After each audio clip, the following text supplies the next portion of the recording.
Do you know what is the purpose of physics? Think about it for a second. If you think that physics is a subject containing huge mathematical derivations, just for writing in exams, then you might be wrong. Physics is a tool which helps us to understand the universe accurately. Physics changed a lot till 18th century when compared to physics in 13th and 14th centuries. There were some incidents where people even punished the scientists for stating that the Earth is revolving around the Sun. If we travel back in time where people had not accepted the facts to today's technological world, physics is one of the reasons for the development of human civilization. But the humanity's goal is to understand the universe. When we see mathematics in olden days, we cannot explain the behavior of the universe using physics. We need to update our science. Exactly that is where Newton came up with his calculus and some of the laws of physics. Newton stood as an undefeated legend for nearly 4 centuries. But when the Einstein era came, he proposed some of the most beautiful theories such as relativity, which disproves the Newton's perception of gravity. The time when Einstein proposed the theory of relativity, he is just a patent clerk in the Swiss patent office. So people started criticizing Einstein by stating that his theories are all the Jewish science. At the same time, physics had the most famous experiment known to be Young's double-slit experiment.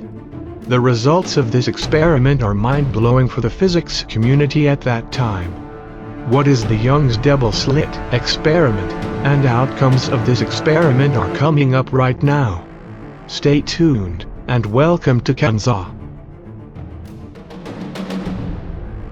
The Young's double-slit experiment was conducted by Thomas Young in the year 1801.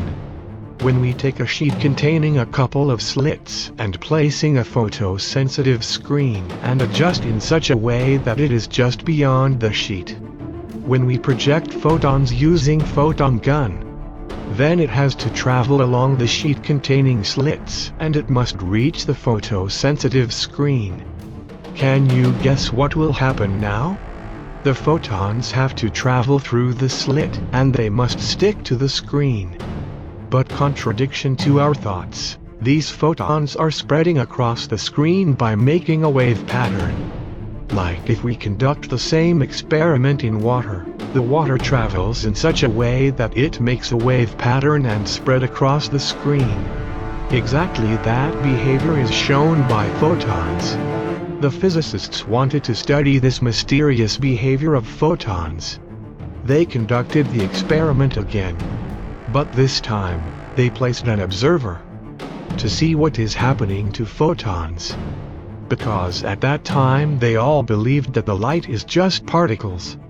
So they wanted to see why the photons are behaving like waves by placing an observer.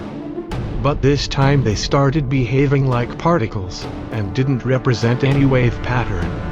This sudden twist put the scientists into the question mark. When no one is observing them, they are behaving as waves. But someone is watching them, they represent a particle. This behavior raised a lot of questions. Does the particles have their own consciousness? The answer for this is still unknown. If we see, by using classical mechanics, we cannot describe such phenomenon. A new branch of physics born, that is quantum mechanics. From this experiment they have concluded that light is not just a particle but it's also a wave, most commonly known as wave-particle duality. In classical physics, when we conduct the same experiment again, we get the same outcomes. But in quantum mechanics, same experiments doesn't get same results. This is the origin of quantum mechanics. That's it for today. In the next video we will discuss about the Schrödinger's equation.